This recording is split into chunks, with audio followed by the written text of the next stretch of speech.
Okay, while Chris is changing oil, I'm gonna go install the pinion gear real quick.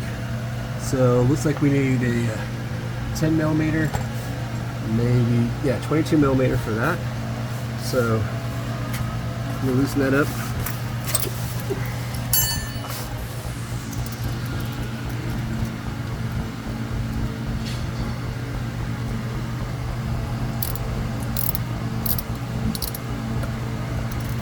It is a 10?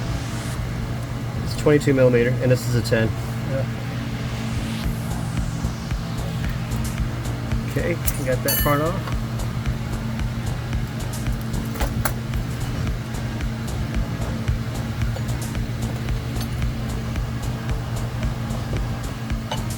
Yeah, it comes loose pretty easily once you take that off. Hopefully there's no oil. I'm about to find out. Just pull it out slowly. Yeah. Okay. I'm not gonna say it.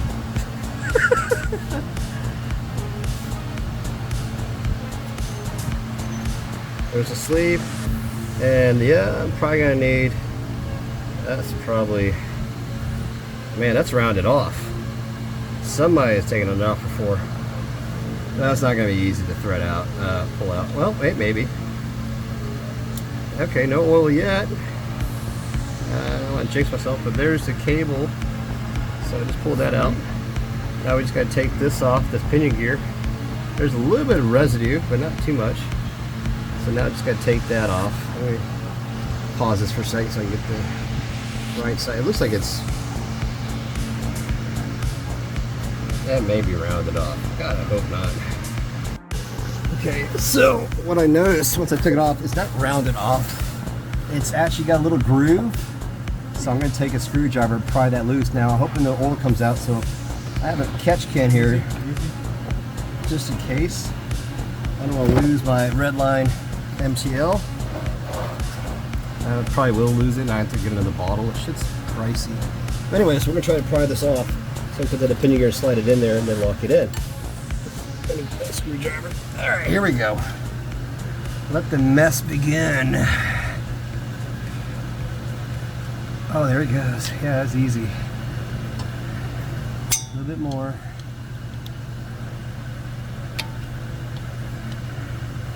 All right. Let's see if it comes out. Yep. Oh shit. Yep. Goes my oil. Oh fuck. Hey, Chris. Yeah, I gotta do this super fast. Keep raising the rear end. I'll raise it. Yeah, go ahead and raise the rear end. Well, let me get that other pinion gear ready because I want to see how fast I can do this and record at the same time. That's also a good idea. It's a good thing I ordered. How about this, Chris? You pull it and I'll push this in there while I'm still recording.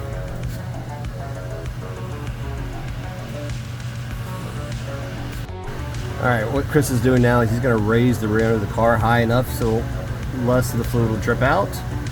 And then he's going to pull this out and I'm going to push this in so we don't lose too much of that red line, and we're going to top it off again. I don't have a clean catch can, obviously. This one still has my oil in it, so yeah, what a little that dripped out is lost.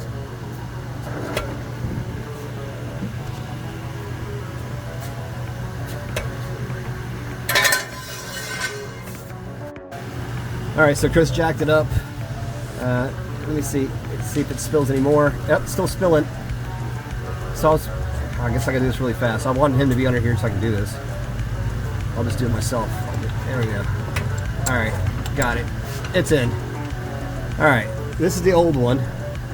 So I'm assuming this is a 17 tooth. And that when I put it in was 18. So let's go ahead and now push that all the way in there. It's all the way in. And now I can tighten it.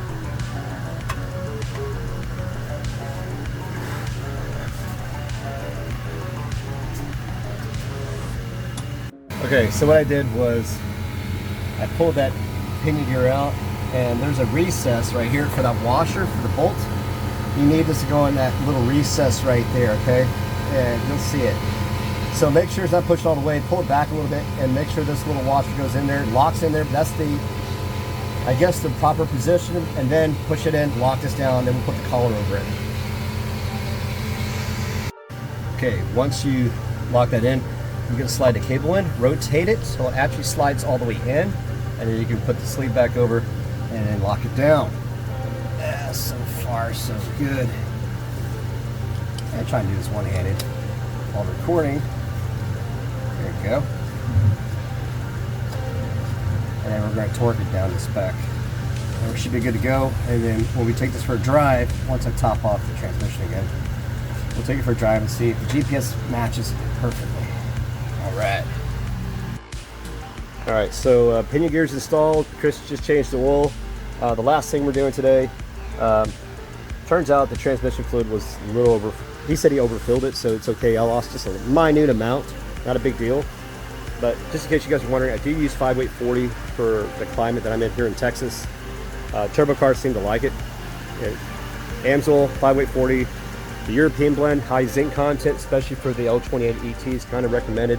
Moto's very, very well acceptable. I prefer this. Never had any issues. 5,000 miles, 5 weight 40.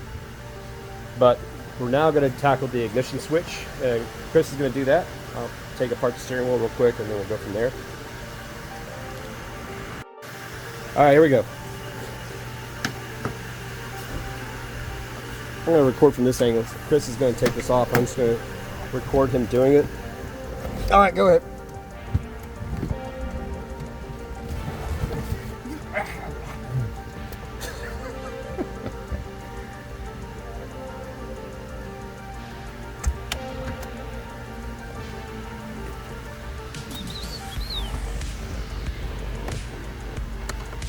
I thought I was going to take the whole hub off, but I guess you don't need to.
Yeah, that's hot. That's it.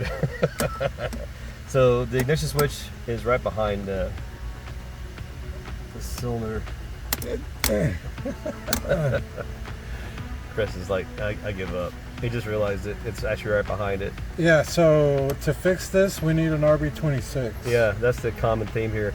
Anything that goes wrong, we need to throw an RB at it. It needs an RB. It's making a ticking sound, needs an RB. And I'm sure many of you will agree with that prognosis. Sure, I want to put an 800-pound motor in this vehicle. For those of you that don't know, it'd actually be lighter than this one. You think this motor, this L28 ET, is 1,000 pounds? Yeah, I forget who did it, who put it on the scale, but they were like, it's about a 50-60 pound difference. Between the RB and the L28? Yeah. Well, you're saying this is 50 pounds heavier. So an RB would actually be a lighter motor compared to what I have. A little lighter. A little lighter. But yet you can get an SR20 for, what's the weight difference between an SR20 and an RB? You said it was 250 pounds for an SR20? A DET? Oh, like, so like... Black top, red top. Like 425 pound difference?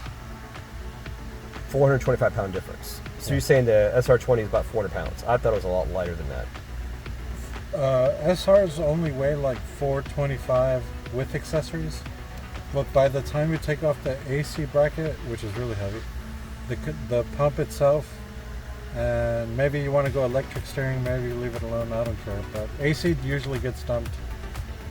What else? and a few extra mods. By the time you mod the SR, it actually only weighs like 375. How much? 375. 375. Yeah, like. So where did I get the 275 from? Is it just the NA? I don't know. People notch throw top? a lot of numbers around, and when I weighed, a lot of people said that my RB20 would weigh 700 pounds. Yeah. Like 695. Maybe somebody knows the answer in the chat. We can always look it up, but I've always heard they're 275 to 350. When I received my RB with transmission, all accessories, harness included, on a pallet, I put it on the scale, and I got close to 900. So I'm thinking that that must have been like the weight of the engine without anything on it. That's crazy. So I think either people are measuring incorrectly or giving misinformation. So right now, you're saying the SR20s are about 375 to 400? Yeah, they're really light. I picked one up on myself. Well, I mean, it wasn't easy. I don't recommend it. Well, I know for a fact that VK45 is 520 pounds because me and another individual did a deadlift and crab walked it 18 feet to the bed of a pickup truck, and I'm like, Jesus, 500 pounds? Yeah. We're definitely gonna be putting in some. I don't advise anybody doing a deadlift for a VK45. It's the cherry picker and which is damaged, and it was an emergency. You need to get it out of there quick.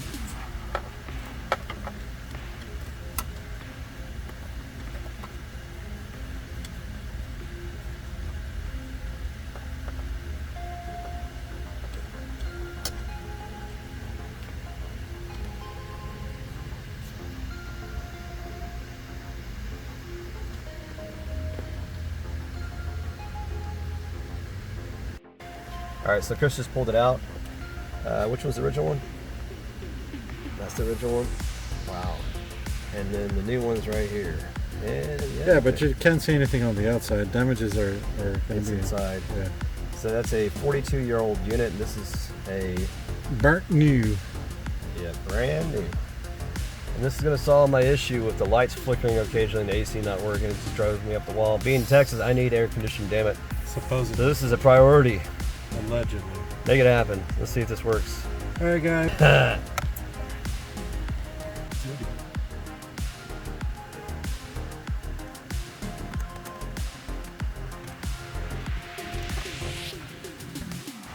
All right, so we just put it back together, reassembly, put everything back, put the little light cover back for the LED. I am going to be doing an LED swap on the dash pretty soon. I'll probably have to order these bulbs.